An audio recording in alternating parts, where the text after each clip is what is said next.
Hello and welcome to another episode of the Maxi-Geek Show.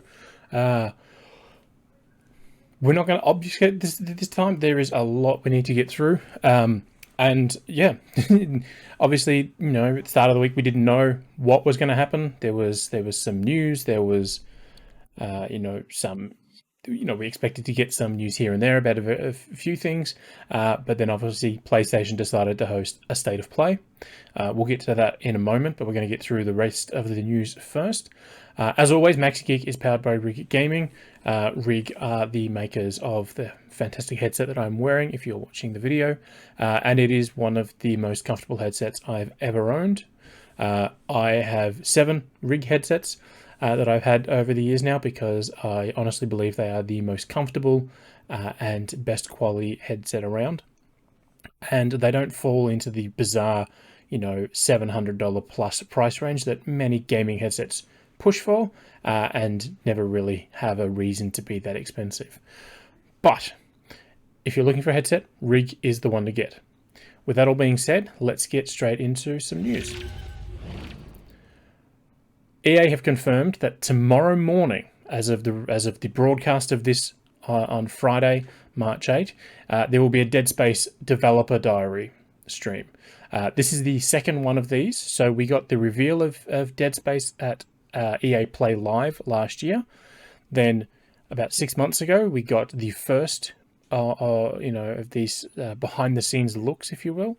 And this one was dedicated, the first one was dedicated to what they're aiming for as a studio, what they're trying to do. And this next one, they've alluded to, and it's there in there. This wasn't how they had it the other day, but they are going to be doing it more on the audio, which is honestly half of the Dead Space experience.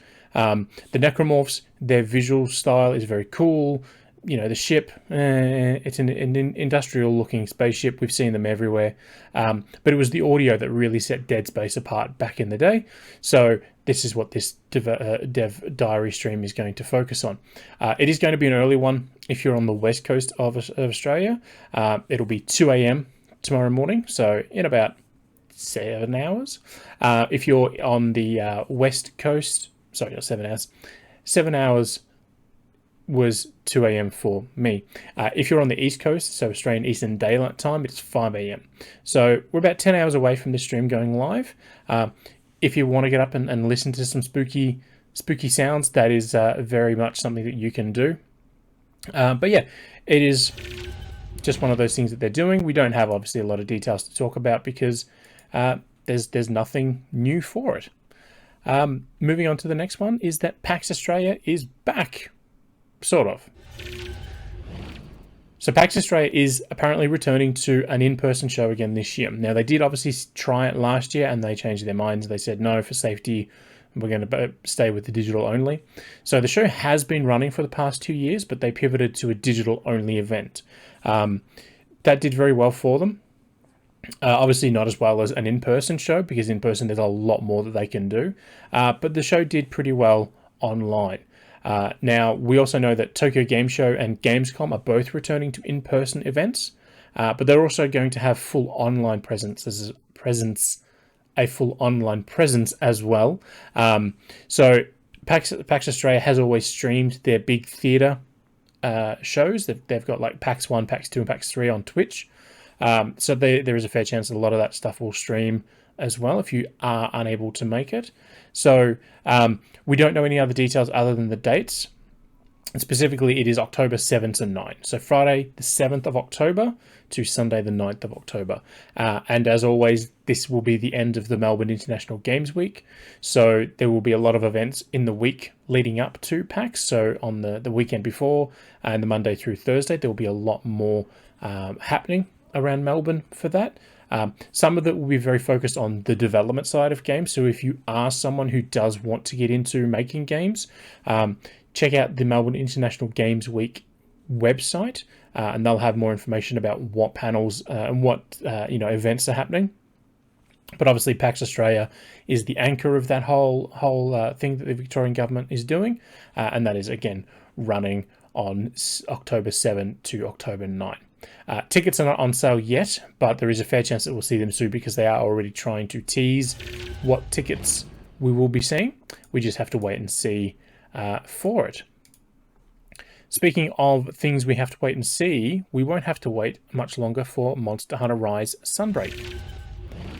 Capcom have announced that next week there will be a stream dedicated to Monster Hunter Rise Sunbreak, which is the upcoming expansion for Monster Hunter Rise for Switch and PC, the PC version coming out back in January. They've said March 15. That's not true. Well, it is kind of true. Again, if you live in Western Australia, it is March 15. If you live on the East Coast or anywhere else that's not Western Australia, it will be the 16th of March, which is the Wednesday.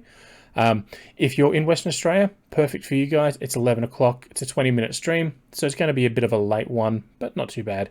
If you're like me and you're in the Australian Eastern Daylight Time or even Australian Eastern Standard Time, it's 2 or 1 a.m. So it will make for a very, very, either a very late night or an extremely early morning if you want to watch that live. We do know that they're going to be showing off some new monsters, new gameplay. We will get a look at the new village because you will actually leave Kamura Village and head to an entirely new village where everything's based out of for this new one. And there's a fair chance we'll learn what the amiibo are going to do for the Switch version of the game. Other than that, we don't know anything more than what they've said. So yeah, Monster Hunter Rise did take home the Game of the Year from Maxi-Geek. It was voted the game we kept returning to, the Switch Game of the Year, and the overall Game of the Year. So it was a big winner for us because it was just such a fantastic, fantastic game. There was one more stream. There's a few more streams, I should say. So next week, ID at Xbox, which is the indie program that Xbox run, they'll be hosting another ID at Xbox showcase, partnered with Twitch Gaming. So again, it's going to be another early morning, but on Thursday, March 17, 4 a.m. Australian Eastern Daylight Time will be this, hour-long showcase of indie titles. We do know that we will get another look at Tunic, which will actually be out by then because that launches on March 16, the day before. We'll get another look at Trek to Yomi, which we will get to in a moment as well. And we'll also get a look at No Light. There is No Light as well. But we also know we'll get looks at Finji and Whitehorn and something from I Am 8-Bit. So I Am 8-Bit have a game publishing label, and they'll be debuting something, and of course there's all new titles that we'll come to see as well. Unfortunately, again, it's an early one, and this is a problem that Xbox have, is that they are constantly doing these extremely early streams for Australia because they tend to do them at about 10 a.m. Los Angeles time, which 10 a.m. Los Angeles time isn't great for those that live in Los Angeles because most people are at work then. So, I really wish they'd start doing them at 6 p.m. at night or, maybe even 6 a.m. in the morning. Unfortunately, Xbox, they're based in Seattle, Washington, which is the same time zone, western side of the United States. So they're going to do it at a time that works for them. Unfortunately, it doesn't work for us. It barely works for Europe. It doesn't work for Japan or Australia or New Zealand.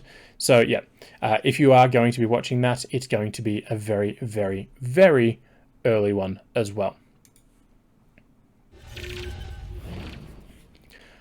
Also, coming later in the month, Games Radar have announced that there is another Future Games showcase coming. We know very little about this one. Normally, when they announce these things, they'll announce who's going to be hosting it.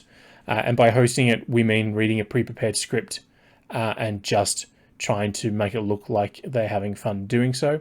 In the past, we've had Nolan North and Emily, surname eludes me, but Nathan Drake and Elena. I can't remember her name either now. But we've had various voiceover actors from different games hosting these things, so there is a fair chance we'll have something similar as well. But we have to wait and see on that one. This one, time-wise, isn't so bad for us. So we know that there's going to be 40 games being shown, or over 40 games being shown.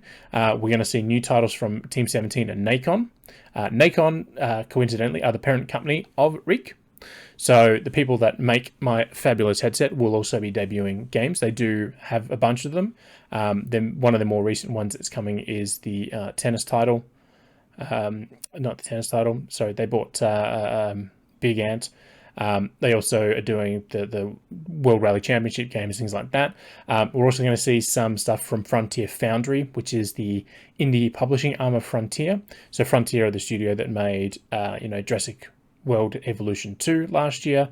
They just announced F1 Manager 22. They also do... I've drawn a blank on its name. I was going to say Even Line, that's the other one. The big space one. They do a lot of sim games. Planet Coaster, Planet Zoo, that's them. Frontier Foundry is sort of their way of giving back, I suppose, to up-and-coming developers. So they help support indie studios, with whatever they need to help get their games across the line. For us, the times, as I said, are pretty good. So 9 a.m. Australian Eastern Daylight Time. So that's 9 a.m. Sydney time for us, or 6 a.m. for Perth. So honestly, I mean, it's a bit of an early morning for those folks in WA, but it's still a very, very, very good time for it, and should be one of those things we should see more often than not. But it is what it is. After years of silence, Skull and Bones has a development update. So what was known, or what most people assumed had become vaporware, and if you don't know what vaporware is, that means you are too young, and that means I'm too old. But anyway, vaporware is basically games that were in development, but then they just go so silent that nobody ever knows if they're actually happening. Ubisoft kept saying that Skull and Bones was coming. The last time we actually saw it publicly was back at 2018, at E3 2018. So it's been a number of years since we've seen anything. What we do know is they have a new logo. So it used to be very like a calligraphy style font. It's now very similar to the Beyond Good and Evil layout, but it's still a bit, ruined and everything. But the big news is that they are doing an invite-only testing series. So you can register for it. If you do get accepted into it, there are NDAs you have to sign, and it'll be one of those things where your name or your screen name will be plastered across the platform, across the screen, so you can't just record it and upload it and pretend it's not you, because they'll see it. But basically, they're just looking to get some actual player feedback. So they've been doing feedback internally, obviously. They've had developers from other Ubisoft studios helping, test things out, and now they're finally coming to get some actual player feedback. It must be said that there's no way of knowing if that means the game is anywhere near ready to be available. I almost said ready to ship, but it's a pirate ship game, and I'm trying to avoid puns here. But we honestly don't know. Again, we saw this game a few years before its last appearance at E3 2018, and 2018 looked like it was the year it was going to come out, and then it just sort of, ghosted us. So it has been a while, but we should see something sooner rather than later. But the fact they are actually opening it up to the public to go hands-on with the game, even in its very early state, but even its current state, means they must have some hope, some roadmap of development milestones that they are achieving in order to put it into this point of view. Speaking of development milestones, we have a bit of a look ahead for what lies in store for Warcraft. Now, as being reported here by OzGamers, Blizzard gave us sort of the next couple of months of the Warcraft world, not World of Warcraft, though that is included, but Warcraft as a whole. So Warcraft includes obviously the Warcraft series, which we got Warcraft 3 remastered, reforged, whatever it was called a few years ago. There's World of Warcraft and there's Hearthstone. All right, so next week we're going to see the reveal of a new expansion for Hearthstone. Then also next week, we will see the Arena World Championships beginning for World of Warcraft. Okay, so next week's very big for them. And then in April, we're going to get the reveal of the next World of Warcraft expansion. Okay, and then in May, there's going to be the reveal of the Warcraft mobile game. Now, beyond Warcraft mobile game, we know nothing else about this product. We don't know if it is literally just the Warcraft traditional Warcraft gaming, or just on phones. We don't know if it's Warcraft kart racing, being developed out of South Korea. We have no idea what in the world this is. We just know it is a Warcraft-related mobile game. Obviously, they did announce a Diablo game for mobile, and people were less than thrilled, is probably the nicest way to put that one. They've kept this one very close to the vest. We did know it was coming, but obviously, we have to wait a few more months to see its actual reveal. Beyond that, though, what the second half of the year for Warcraft looks like, we'll have to wait and see what this expansion is going to bring in April, and obviously what the Hearthstone expansion was going to bring for players next week.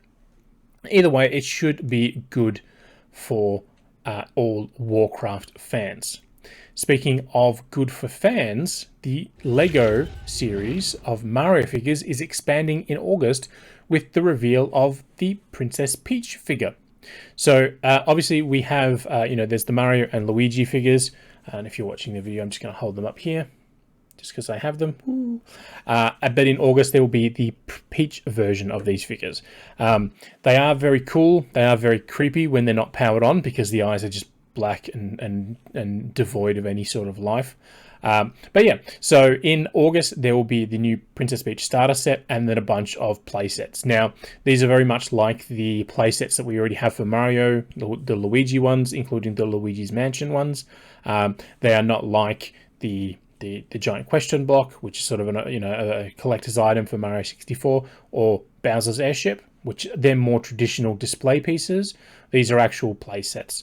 So, as I said, if you're watching the video, you'll be able to see the pictures of this. But this is the Princess Peach starter kit, and as you can see here, we've got Iggy here in the background as well. The standard sort of fare that we've come to expect. There's a lot of these coloured striped, pads everywhere for the characters to read. This one is just called the Adventures with Peach starter course and will be $90. The next one we're looking at is the big one. So every sort of these sets, they have, the starter kit. There's a few sort of just a little bit cheaper than that. And then there's one really big expensive one. And this one is Peach's Castle expansion set, priced at $200. So this one has, oh God. I was going to say Mozart. It's not Mozart. The guy with the blue hair. I can't think of his name. Bowser's Bob-omb. There's a Goomba hiding in a cake because Princess Peach baked Mario a cake. So unlike Portal, there apparently is a cake here.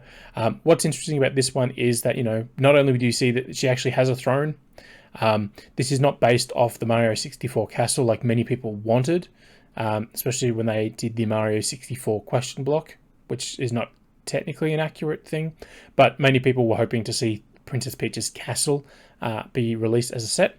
But so far, no luck on that one.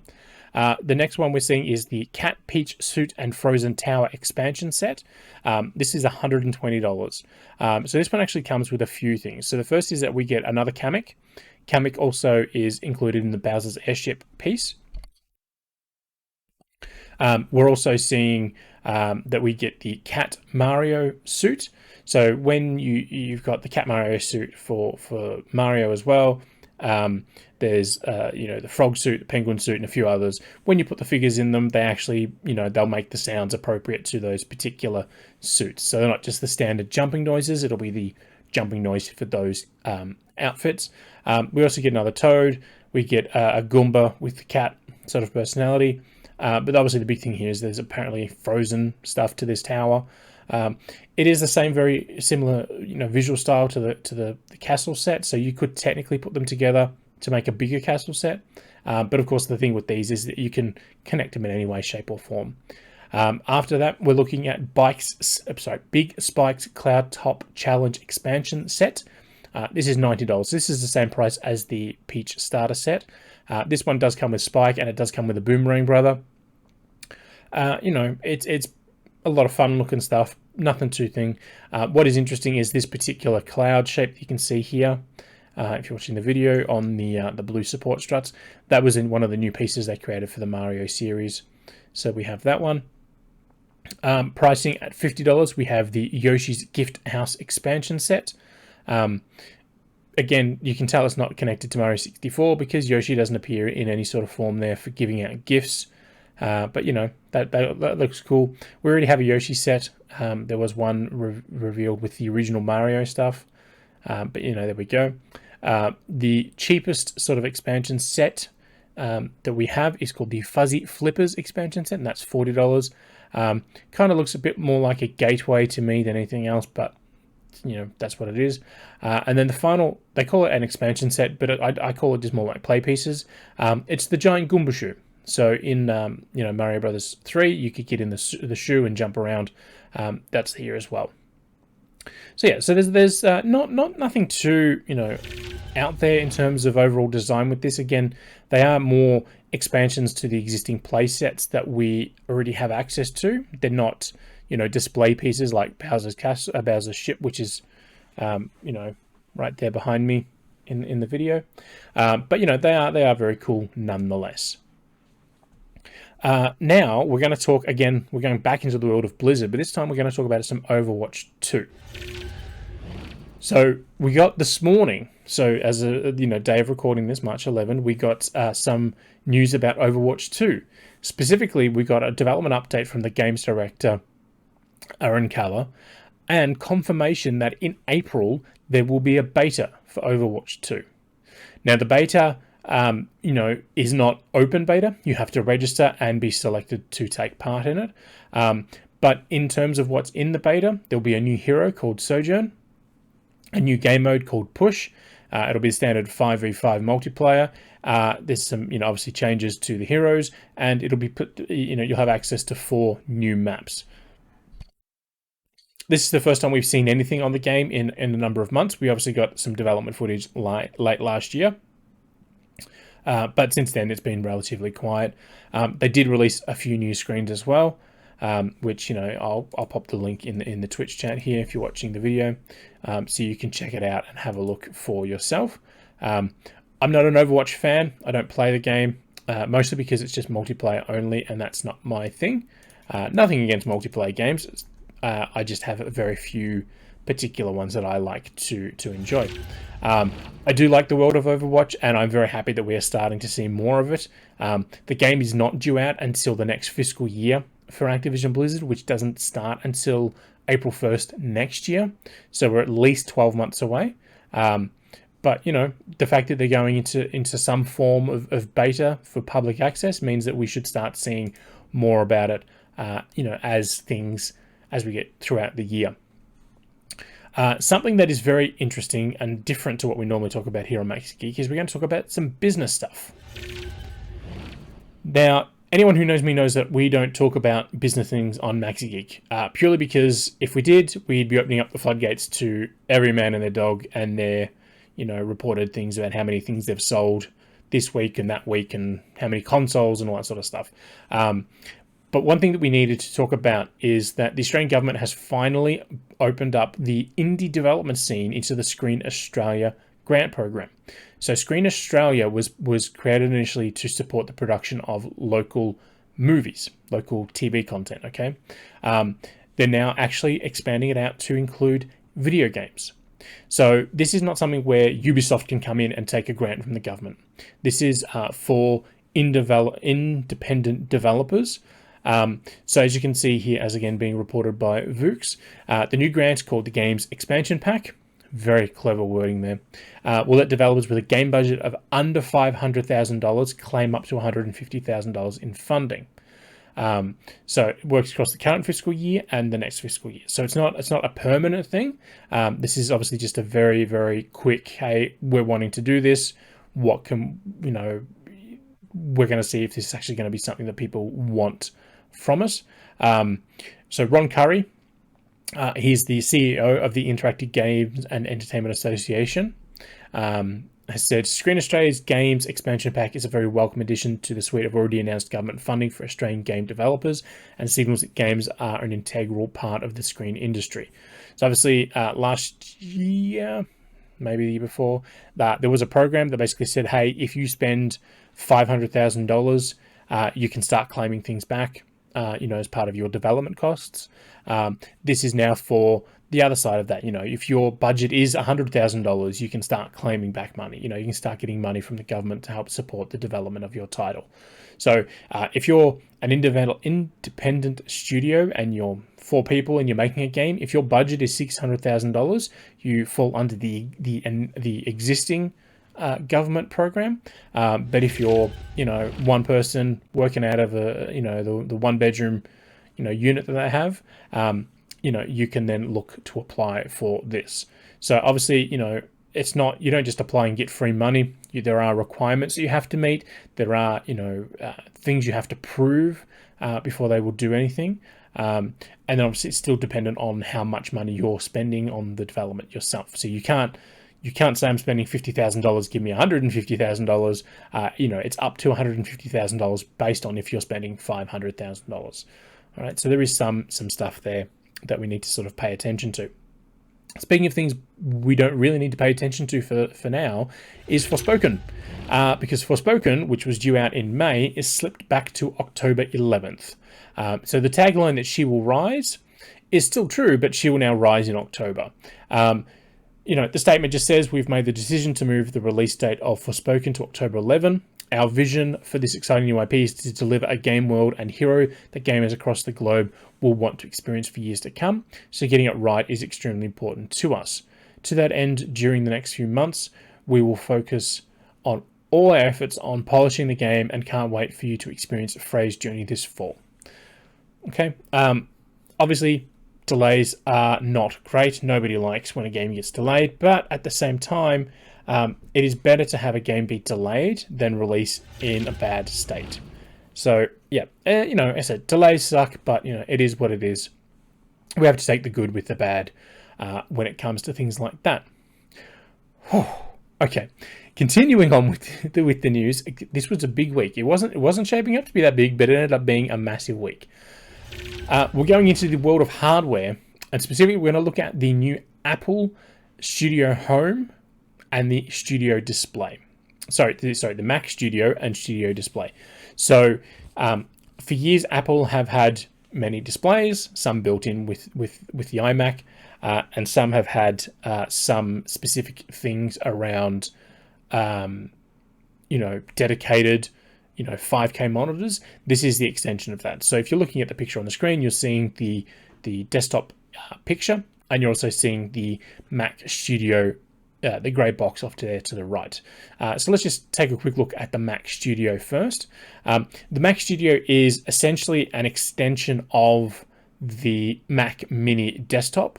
So if you know the Mac Mini, it's like an inch thick, very square sort of experience. There's nothing too fancy about it in terms of its visual look. This one is very similar. There's nothing overly fancy in its overall look, but it does pack power, and it is designed for those people who work remotely, who want to be able to do a lot of video, work at home, graphics design, game development, things like that. But they don't want a giant tower PC, or maybe, they don't need a MacBook because they're not going to be traveling. It does have 4 USB-C ports on the back, has 2 on the front, SD card reader on the front, HDMI on the back, 2 standard USB ports. It's the sort of usual thing from Apple. The big thing is that the Mac Studio is powered by the M1 Max or the M1 Ultra. So the M1 chip is what they released last year for some of their MacBook lines and iPads. And this is the sort of advancement of that range. So the M1 is Apple's proprietary chip. So they're not using Intel, they're not using AMD, they're using their own chip, which Apple know what they're doing with this sort of stuff. So, this is now, the advancement of that. So, instead of being, say, this is the M1 second generation, essentially. But in terms of how much powerful, yeah. So Tabs here in the chat has said that he's impressed with the interconnected technology that allows them to double up on the Apple M1 processor. So the reason why the M1 Max and M1 Ultra exist is not because they've just shrunk the die size on the M1, is that they've actually got 2 of them now that can connect to each other. So very much like back in the old days when people started putting in two 1080 graphics cards in their desktops and then bridging them. Same sort of thing here. So there's two actual chips that are talking to each other, allowing for the faster processing. But the M1 Ultra provides 2.5 times faster CPU performance compared to a 27-inch iMac. So the iMac is obviously the big screen desktop machine that they offer, and the M1 Max, the Ultra is the 2.5, and the Max is 3.8 times faster that processing. So they are very, very powerful boxes, but they are expensive. They start at around $3,000, $3,200, I think, from memory. I have it at the bottom here. $3,099, and they go up from there. But packed within this little box, you can have 128 gigabytes of RAM. So if you're someone who wants a dedicated home setup within the world of Apple, and you're looking for absolute power, this is one option that you should definitely be paying attention to. The other half of this announcement is the Studio Display.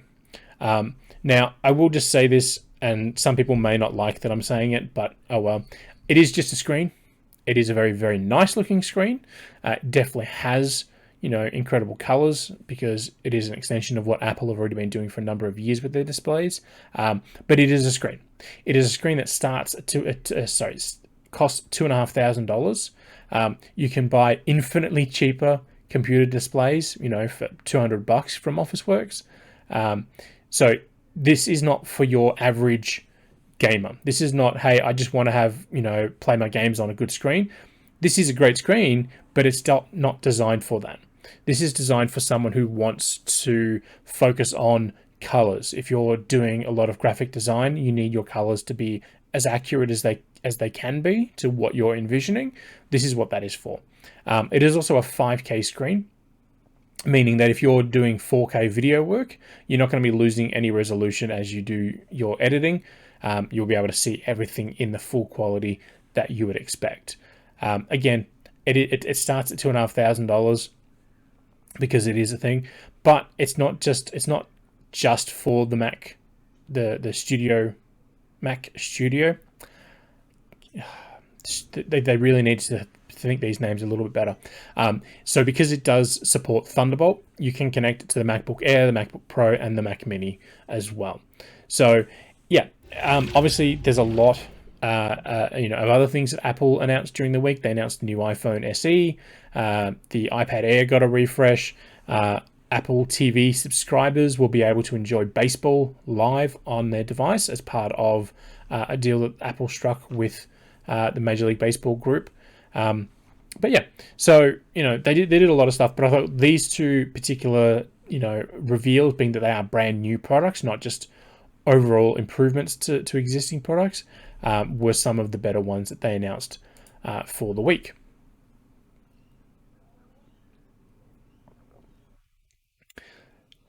Oh, all right. Speaking of things that were announced during the week, there is a lot of information about Tiny Tina's Wonderland.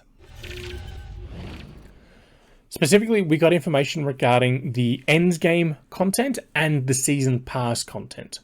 So Tiny Tina's Wonderland obviously is based on the Bunkers and Badasses DLC that Borderlands 2 had many years ago. It is expanding on that. If you know and like that, you're going to like this. The end game content. So once you've completed the story, got your character up to the level you want, you can enter what's called the Chaos Chamber.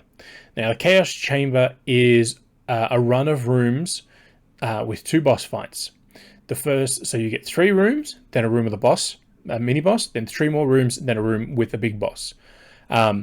What is different is that every time you go through a run, the rooms will reconfigure in a different way. So the first time you go through the first room may be like the mine that we saw recently in the gameplay reveal. The next time you go through it, it may be set in the frozen tundra, and things like that. But what is different is that each room may be different, but then each objective in the room will be different as well. So one objective may be to protect a very, very fragile crystal statue of Butt Stallion, which is the unicorn. Or it may be to survive just a wave of enemies, or maybe to kill a certain number of enemies. So once you do clear that out, you'll go to the next room, and then, the objective will change again. What is interesting about this is that as you complete and get better weapons, you'll earn crystals. And the crystals then can be used to upgrade weapons. First upgrade on a weapon is pretty cheap, but as you want to get more and more power to your weapon, you'll need more and more crystals, which means you need to do more and more runs through the Chaos Chamber. What is sort of interesting is that, as Kent Rochford, the lead game designer, has said the 60 level layouts. So, there's a lot of variation that you can see in this. But yeah, I think it's going to be very, very fun, especially if you're someone who does want to get a lot of value out of this game. The Chaos Chamber is definitely going to be the way to do so. What is interesting is that the Season Pass, which was also revealed during the week, will add 4 more expansions over the course of, say, 12 months to the game.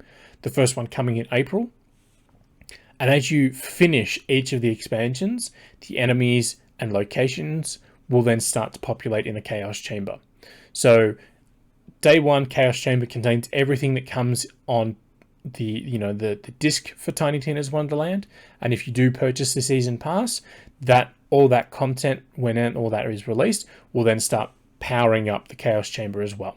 So even after you've done 4 DLCs, you can go back to the Chaos Chamber and experience it all over again in all new ways. I think it's going to be interesting. I don't think it's going to be, something that people are going to be playing time and time again, like back to back to back to back to back. But I think it's going to be one of those ones where people will do a couple of challenges a week, couple of runs, to try and get some new gear, maybe level up some gear, things like that, before they start heading off into do, other missions or just explore the world once more. For the first time in forever, Major League Baseball, or MLB The Show, is finally getting a new commentary team. So MLB The Show 22 is the PlayStation produced and formerly exclusive baseball series. It is technically the only licensed realistic baseball game in the world. There are some sort of arcadey versions and some non-traditional baseball games around, but this is the proper one. This is the NBA 2K, the WWE 2K, the FIFA, the Madden. This is that level of realism. This year, it is going to be John Ciambi and Chris Singleton doing the VO, which is the first time they've changed it up since they started doing the commentary. So it is a big thing that we have new, people in recording stuff. Obviously, the game is coming to PlayStation 5 and PlayStation 4.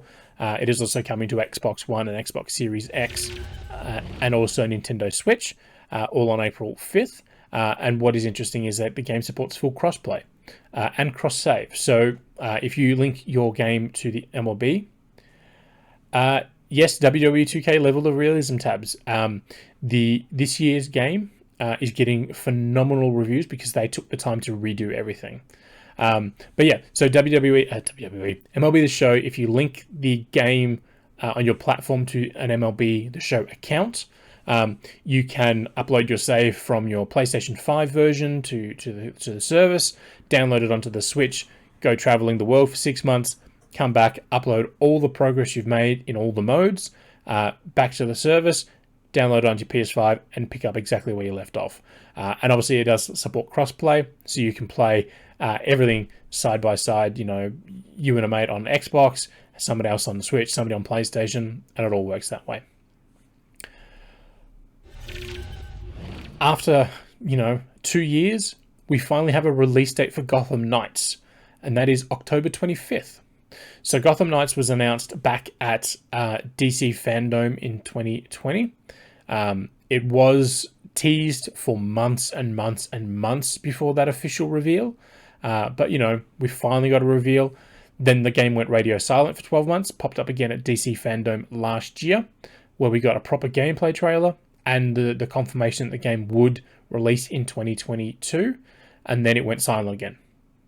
We now know that the game is coming out on October 25th, and obviously will feature Nightwing, Batgirl, Robin, and Red Hood. I said Red Hood, and I don't think that's accurate.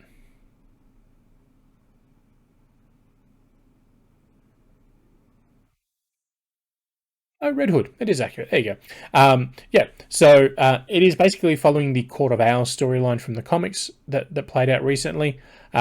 As for how close it is to that, we don't know. But obviously, the Court of Owls, they know who Bruce Wayne really is. They take him out, leaving Gotham without its shadowy protector.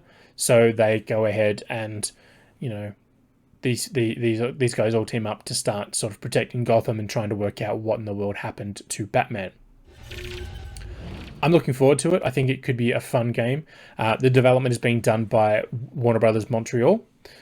So they're the folks that did the prequel to the Arkham Knight series, to the Arkham series, I should say. So that's the one that hit Wii U. We also got the 3DS and Vita games as well. Blackgate that eventually came to consoles.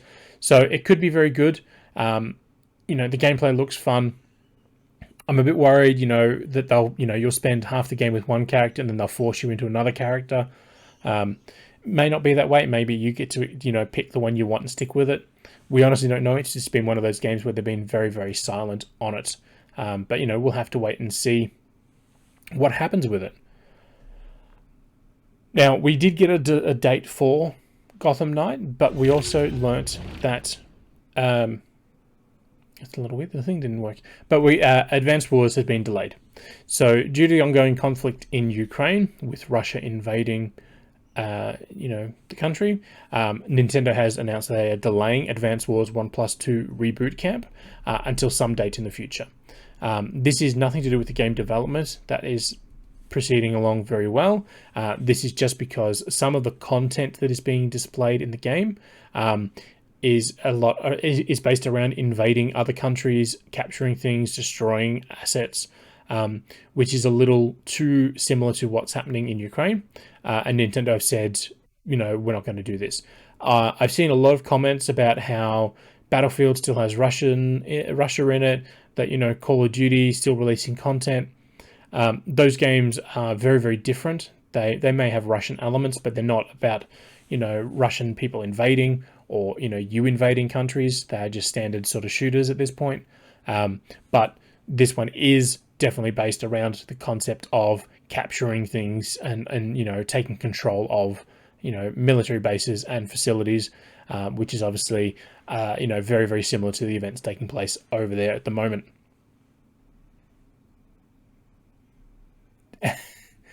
Yeah, so obviously if you're an Advance Wars fan, this is obviously bad news, especially after it was delayed out of its December release.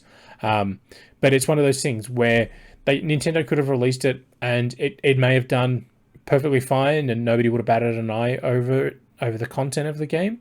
But we've learnt, in the years past, Nintendo are very cautious about some of the releases that they've done. That maybe the content is not as family friendly or as accurate as people want. Obviously, Advance Wars has had a bit of bad luck as well because it originally released on the Game Boy Advance in the US on September 10, 2001. Obviously, the next day was the attack on the World Trade Center in New York and the Pentagon in Washington DC. So yeah, they've not had a great run, the series. That initial delay caused the game to be delayed sometime in Europe and Japan as well. I'm a little sad. I was very looking forward to it in April, but at the same time, I totally understand their reason for delaying it, and I have no issue with them with the reason they've provided. If there was no war, Advance Wars probably would still exist, but I suspect it would be, instead of it being sort of cartoon military, it would be candy shop themed. So we'd have people trying to steal candy, because that would be about as dangerous as things get. All right. So that's everything from the rest of the week. So now we're going to get into the state of play reveals. So the state of play that PlayStation announced, earlier in the week, was 20 minutes long. It wasn't a very big one, but there was a lot in there. And a lot of the stuff that they talked about was specifically related to games being developed by some of their, they said Asian partners, but we'll just say Japanese developers, because that's what it was. We got Capcom, Bandai, and Square, and then we got a couple of non-Japanese games thrown in for good measure. The game that they announced, they kicked off with, honestly was one of those ones where it just sort of confused everyone, and even now is still confusing people. But that was Exoprimal. So Exoprimal, when I first saw this, I saw dinosaurs, and I saw guns, and I was like, oh my god, it's Dino Crisis. And then everyone else was, oh my god, it's Dino Crisis. And then it popped up and said Capcom, and everyone went, they didn't make Dino Crisis. And it turns out that's because it's not Dino Crisis. It is Exoprimal. The quickest way I can describe Exoprimal is it is Anthem meets dinosaurs. But there's actually more to it than that. So it is a 5-player game where you and 4 friends team up in a variety of what they call exosuits. The one here, that if you're watching the video, you see on screen in yellow, that's called Roadblock. I can't remember the one in the red, what the name of that one is. I think it's Strider or something. So basically, there are these portals that are appearing. Not Dino Crisis works for me as well, Tabs. Thank you for that one. So there are these portals that are dumping dinosaurs by the thousands into the modern world. As a civilization, we are not capable of dealing with them on our own. But, whenever there's some sort of calamity, war, necessitates the expedience of development of technology, and as such, the exosuit is born. Now, this is a multiplayer-only game, very much like Anthem and Destiny, where you have to play with friends and take on hordes of these, dinosaurs. But this is where things get different, and this is something they didn't reveal during the actual presentation. This was confirmed later on by Capcom. This isn't just you and 4 friends going in, doing a mission or 2, maybe capturing something, killing 1,000 dinosaurs. No, this is... Excuse me. This is you and 4 friends doing that, while at the same time having 5 other players attempt to do the same thing. This is a 5v5 online-only dinosaur game. So the bigger thing is that each mission that you undertake will feature what they, a series of objectives. Some of them can be holding a particular point. Some of them will be, as I said, taking down a set number of dinosaurs to, reduce the threat in the world. But some of them, whatever the objective is, you will have to compete with another team of 5 players doing the exact same thing. Capcom did release what they call the developer overview that explains more of this in detail. So I will put the chat, the story link in the chat, so if people want to watch that, they can go and grab that link. But yeah, so the only issue that I have with this is that anytime a game is multiplayer focused and they throw... actually, it's probably a great way to think of it. It's very much a MOBA. 2 teams of 5 trying to complete objectives. Anytime a game throws multiplayer as its focus, but then tries to layer in story, it's never worked. Destiny is the only example of where it kind of works, but that's because the story in Destiny isn't delivered in the gameplay. It's delivered outside of it. It's delivered in cutscenes. It's delivered in, in the lore logs that you can read back at the base. Everything about Anthem was supposed to be delivered as you explored. Everything with Battlefield 2042. You go into a map on Kaleidoscope and it's the same story that you've seen 100 times every time you go onto that map. We saw it with Titanfall. Titanfall tried to put in a story in a multiplayer only game. So every time you went into the same area, it was the same story. They've said that this will be somewhat different, is that you'll get nuggets of information, in each run, and then as you complete them, you'll be able to put them together to build a story. I don't believe them. I honestly don't think this is going to work the way that they're claiming, because it has never worked. It's never worked in any other game that's tried this, and unfortunately, Capcom, for online focused games, I should say, their track record is abominable. We've had 2 Resident Evil games that have tried to be multiplayer focused, and they've bombed. There was supposed to be a third one that was supposed to have come out alongside Resident Evil 8. It has still not released because they delayed it because they were worried about the quality. Capcom, unfortunately, the only game that ever does really well for them online is Street Fighter, and that's because the formula for that is so basic. It doesn't require a lot. I don't think this is going to do well as a multiplayer-focused title. I'm happy to be proven wrong, but I think just with the way that they revealed the game and then tried to explain afterwards that it's actually 2 teams of 5 players all trying to do their own thing. And that's the thing, you can completely ignore the objectives and just decide you want to focus on destroying the other team as well. Which then undercuts the whole story element. If you're, the entire reason you've gone into the battle, into this area, is to, save some people or wipe out 1,000 dinosaurs. If you ignore all that just to destroy the other team, do you automatically win the objective, or do you still have to complete that? They're not clear. So I don't think this is going to do so well. I'm very, very happy to be proven wrong. But it's just one of those things where it's never worked in the past, and I don't think Capcom's the developer to make it work going forward. Speaking of going forward, we got a very, very brief trailer for Stranger of Paradise Final Fantasy Origin, confirming what was leaked a few hours before the event, in that we have a new demo for the game. The demo is available now. The interesting thing is that it will let you bring your content across. So if you are looking for basically a leg up on the full release next week, you can jump in and download the demo, get a head start, and carry all your progress across to the full game. Beyond that, there's nothing new. It's nothing fancy. It's just, here's another demo.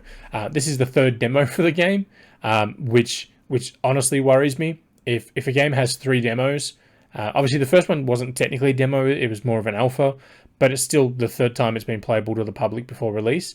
That means that they want people to pay attention to it, and I don't know if that's a good thing or not. After Stranger of Paradise Final Fantasy Origin, we got a new trailer for Ghostwire Tokyo. So this is more of a story trailer, trying to highlight what is happening. Let me just throw it on here. So again, it's one of those ones where there's a lot of information packed within it. We did get to see some of the prelude content, which is a free to download visual novel. But yeah, so it's just more content to hype up the game. It's due out in a few weeks. I think it looks fantastic. As I said, I got to see it back in January, in depth. And the way I described it back then was a first-person Eternal Darkness. It's obviously more than that, but that's sort of the quickest way I can describe it. If you know the Eternal Darkness games, obviously if you don't, that may mean nothing to you. But yeah, I mean, we're seeing more gameplay here. It honestly looks great. There's a lot more mechanics going on than just, shooting things. But I honestly think it looks fantastic. And obviously, there's going to be a bit of a fight here amongst the Maxi-Geek team about who gets to review it. But yeah, something else that we got to see is that there was a new trailer delivered for Forspoken, which, as I mentioned earlier, was delayed back to October, but that didn't stop Square Enix from displaying a new trailer for the game. Now, what's interesting is that the game looks stunning. It's an Unreal Engine 5 game. It's probably one of the first that's going to get released. But I don't know what the gameplay is supposed to be. Like, we're fighting a dragon here. Great. We've done that in 100 games at this point. That's nothing fancy. But in a moment, we'll see, Frey take to the ground. Here we are, running along, jumping into combat against generic sort of enemies. And it's like, okay, but is this an open world game? Is this just, very linear but open world things?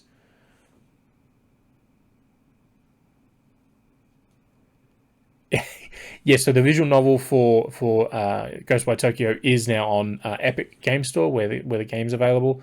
The one thing that is confusing about that is the visual novel is also on PlayStation 4, but the game is not going to PlayStation 4. So consider that one a mystery. But yeah, with Forspoken, I mean, I'm looking at the trailer here, and if you're watching the video, you'll be able to see it as well. I'm just so confused as to what this game's supposed to be. Is it a full open world? Is it linear corridors? You know, Frey's got powers, but all we ever see her do is just run around everywhere. You know, so it's one of those things where it just doesn't make sense to me.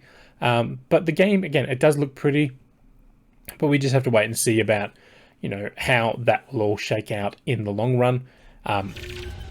Again, they did delay it, as we spoke about earlier, just to ensure quality of it. It is obviously, you know, one of the first PlayStation 5 games from Square Enix to use Unreal Engine 5. So we're going to have to wait and see on that one, on how it all shakes out. Oh, we've still got a few to go, but we're getting there.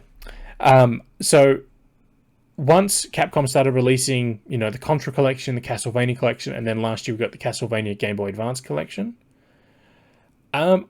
Yeah, again, Tabs, I honestly don't know what the game's supposed to be. Sometimes you look at a gameplay trailer and you go, cool, that's this type of game, or that's that type of game, or it's a combination of things.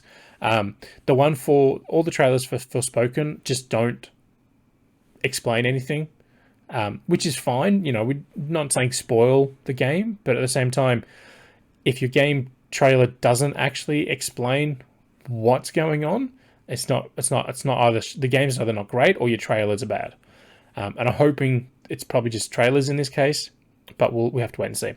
But with Konami, back to them, they've released 3 big collections. We've got the Contra collection, 2 Castlevania collections, but finally they've announced that we're getting Teenage Mutant Ninja Turtles, the Cowabunga collection. What is interesting about this is it features 13 games, but it's technically only 10 because some of the games are the arcade versions and then the home console version of the same title. So the full list of games that are included from the arcade, we have Teenage Mutant Ninja Turtles and Teenage Mutant Ninja Turtles Turtles in Time. For the sake of brevity, I'm not going to say Teenage Mutant Ninja Turtles fully because that's just going to be too much. So we have the TMNT game from the arcade, but we're also getting the NES version of that. So there is nothing, they are different, but they're still the same basic idea behind the two. Same with Turtles in Time, we're getting the arcade release and we're getting the Super Nintendo version. Okay, so we're getting the same thing, just from 2 different points of view. We're also getting TMNT 2, the arcade game, which is a sequel to the NES version of the arcade game, and TMNT 3, the Manhattan Project. Also, we're getting TMNT Tournament Fighters for NES, Super Nintendo, and Genesis. So the same game, but 3 different versions. So again, this is how Turtles in Time is fantastic, mostly because they took what was a solid gameplay foundation from the original and just refined it. The best way I can describe it, if you've played Street Fighter 1, which most people haven't, most people don't even recognize that it exists as a game, but if you see Street Fighter 1, it has some solid foundations, but it's not the best game. But then when you play Street Fighter 2, everything just sort of feels better. That's what Turtles in Time is compared to the arcade. It's just a more refined, better polished experience overall. But yeah, so we're getting 3 copies of Tournament Fighters, which I appreciate that they're putting all this effort in, but at the same time, it's like, you shouldn't really say there's 13 games when 3 of them are the same game, just from different platforms. Obviously, the difference between the NES and Super NES and Genesis or Mega Drive versions are going to be wildly different. But it's the same thing. It'd be the same as if somebody said, hey, we're doing a Mario collection. We're giving you Super Mario Brothers 3, Super Mario All-Stars, and then Super Mario Brothers Advanced 4, Super Mario Brothers 3. Right? It's the same game, just 3 different versions of it. It's not really, 3 unique titles. Beyond Tournament Fighters, we're also getting the Hyperstone Heist from the Genesis/Mega Drive.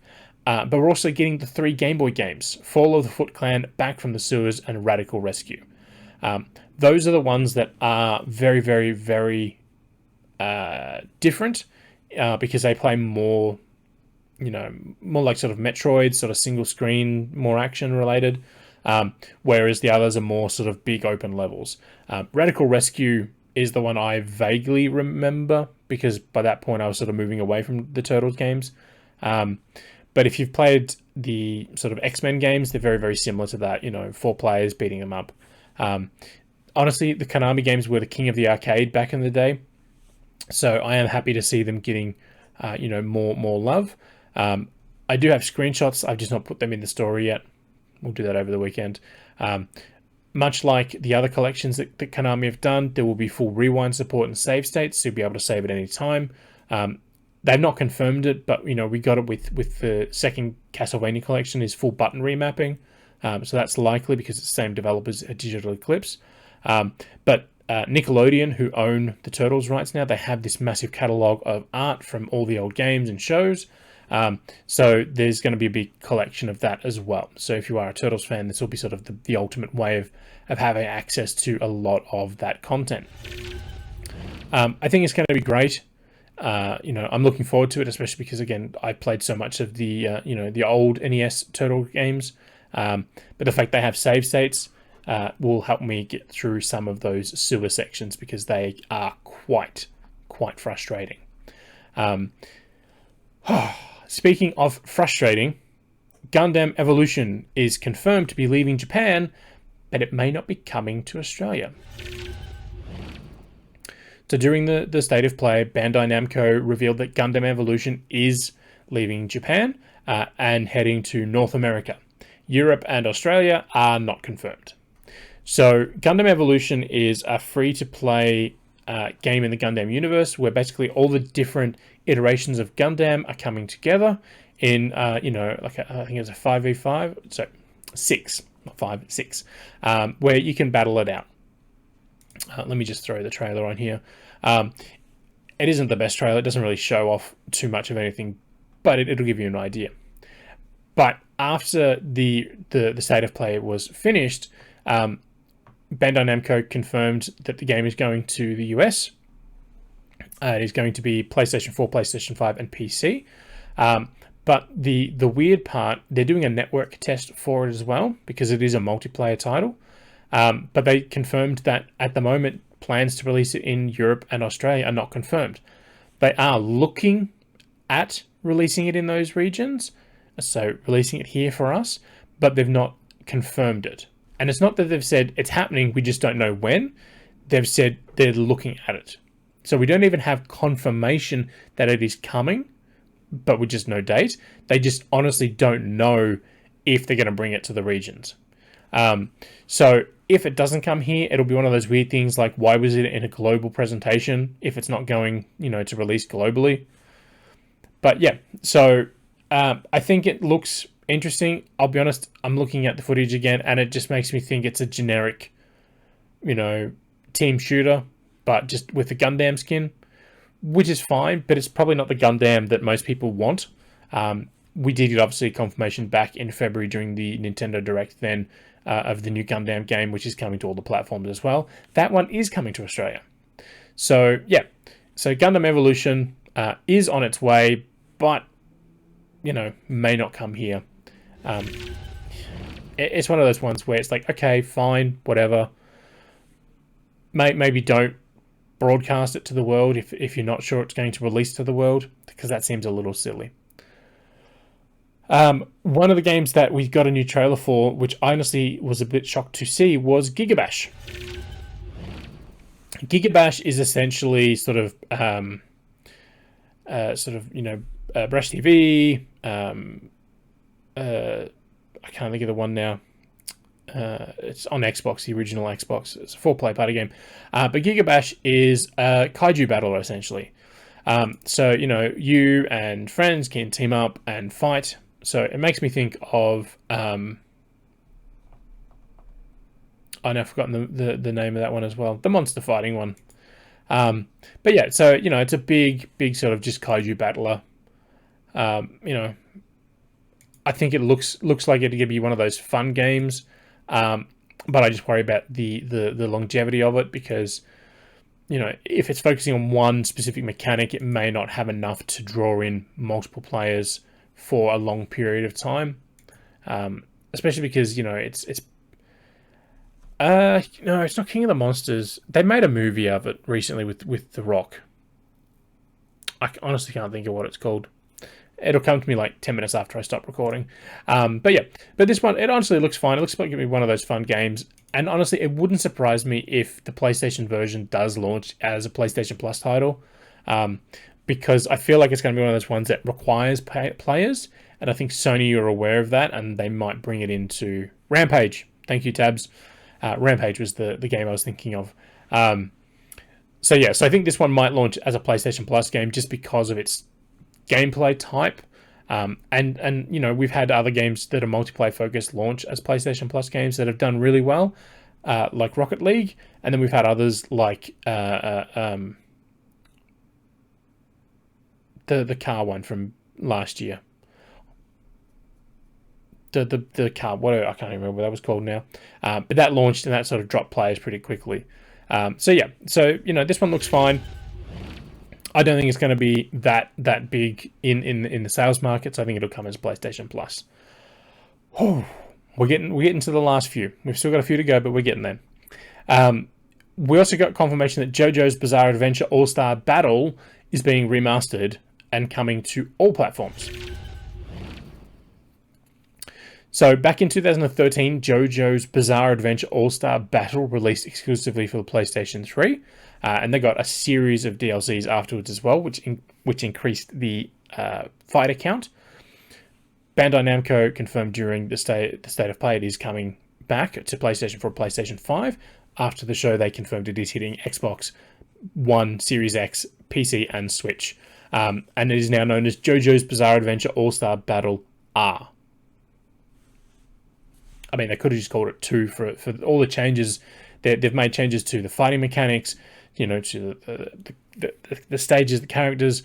It's essentially they've just taken everything and just said, hey, let's keep the name and change everything else.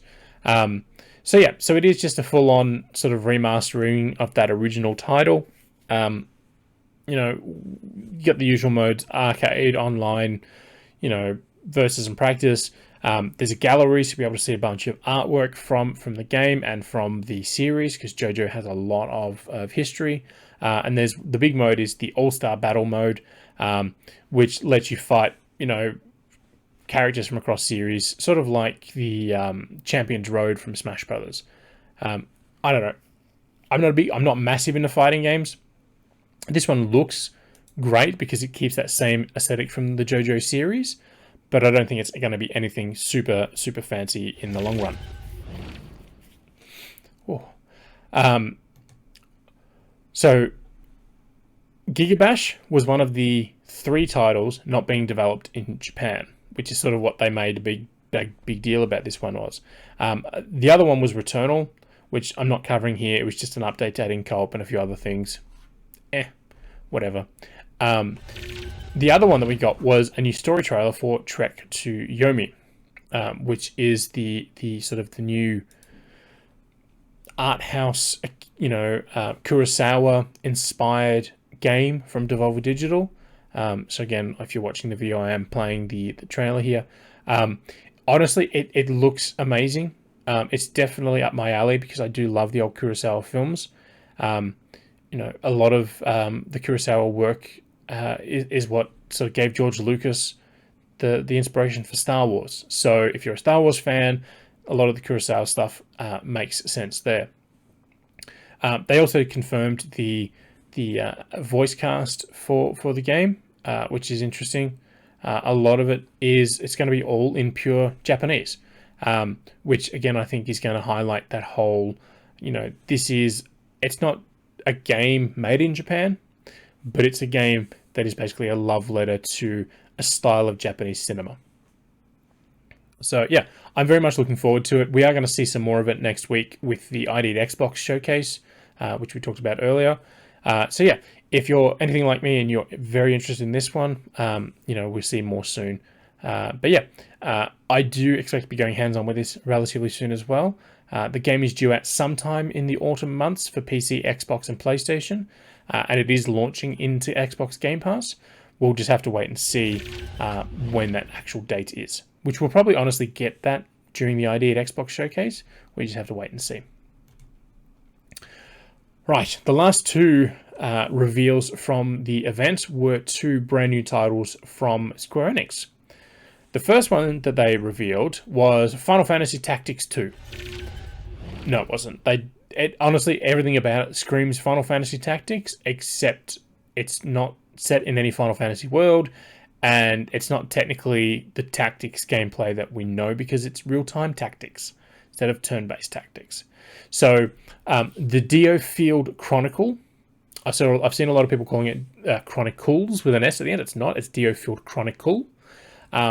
Is a tactics game, but it's a real-time tactics game. So when you make a decision, you have to make it quickly because the enemy is also moving at the same time. So you can't just, spend 5 minutes making sure, a long-range attack will land where you want it to, because the enemy may have moved by that point.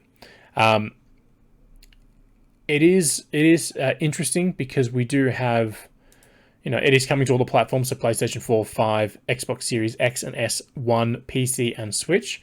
But yeah, it's a full turn-based...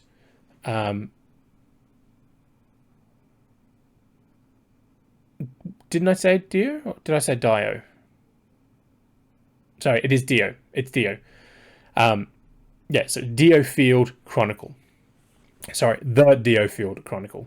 But yeah... yeah, so it's interesting. This is not the first game that's ever done this sort of real-time tactics style. We've seen other games do it before as well. But yeah, it is the first from Square Enix.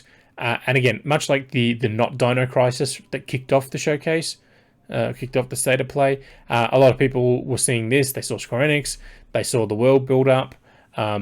I myself thought maybe it was Final Fantasy Tactics, but connected to Final Fantasy 16, especially with the English voiceover that we know Final Fantasy 16 is going to have. It turns out not the case, but yeah, I mean, it looks fine. I'm not big into the strategy sort of games, especially real time ones, because I'm not that quick thinking on my feet. But yeah, this one is due out later this year. So, we don't have to wait too long on it. What is interesting for this one is that it's not being developed by Square Enix. They're overseeing it, obviously, but it's being developed by Landcast, who just released Monarch last year for PlayStation 4 and just the other week for Switch, for NIS America. And the concept art for the game was done by Isamu Kamikorio, who worked on Final Fantasy 12 and Final Fantasy 13. So there'll be some sort of similar vibes going on there. What is interesting is that the actual music for the game, so it's done by developers in Japan, the art's in Japan, programming's in Japan, but the music's done in England because the music is being done by Raman Djawadi and Brandon Campbell, who were the composers for Game of Thrones. So it should have some epic music, even if everything else falls apart. But it's Square Enix. They tend to know this stuff pretty well. But yeah, so we have to wait and see on this one. I think some people are going to really dig it. Again, it's not my thing, but it looks pretty cool. The final game that we got at the PlayStation Showcase was Valkyrie Elysium, which is the next entry in the long-running Valkyrie series, which we haven't seen a lot of in the last few years. So again, this is another one. It's coming to PlayStation 4, PlayStation 5, PlayStation 4, PlayStation 5, and PC via Steam. No Xbox release on this particular one, and definitely no Switch either. Honestly, when I first saw some of the footage, I thought it looked a little bit like Tales of Arise. Somebody else pointed out Scarlet Nexus got that sort of cel-shaded look that's not cel-shaded. It's just got like the thicker outlines to things. It looks fine. It looks like it'll be a fun action game. In the screenshot that I'm seeing on the screen here, there's the guy with a sword. How he connects to Valkyrie, we don't know. We know a little bit about how that she's been summoned by Odin to help prevent Ragnarok. But yeah, so we have to wait and see a bit more on this one. Yeah, there hasn't been many games, and I think the PlayStation 1, we saw a few of them back then. I think there may have been one on PlayStation 2, but if there was, it's so long ago I can't remember it.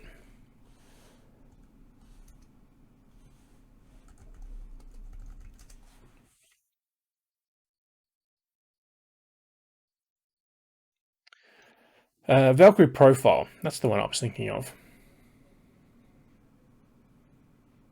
Apparently there was a DS entry. So the last one was a mobile phone release that hit Japan in 2016. The last console release was the DS back in 2009, and then PS2 back in 2007. So yeah, so it's been a while since we've had a dedicated console release. But yeah, it looks fine. It's going to be one of those ones that I'm not chomping at the bit to play it, but if I get a chance to play it, I'll probably enjoy it because it looks like a solid action game. The series was initially done by Tri-Ace, who are best known for the Ace Combat series these days. So yeah, I think it looks fine, but we have to wait and see on it. But that was the last thing they showed off at the State of Play.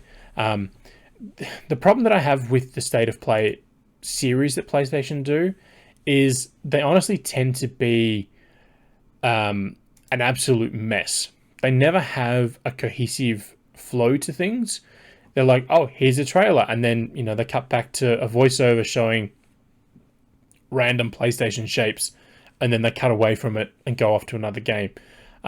This one, unfortunately, just didn't feel, it didn't feel like it flowed correctly. The content in it was fine, but it just felt like a bit of a mess getting to and from point A to point B, as it were. Nintendo, they had a lot of teething pains with their directs early on. Some of those very old ones, if you go back and watch them, are not the best. But they have improved obviously over the years. PlayStation just tend to do these things a little infrequently. They've obviously they did one mid-February for Gran Turismo 7. They deep dived into the game then, which works, which is brilliant. But they tend not to do these sort of, multiple games in a showcase all that well. We've had a few that were good, but generally not so much. But yeah, as I said, there was a lot of news, this week.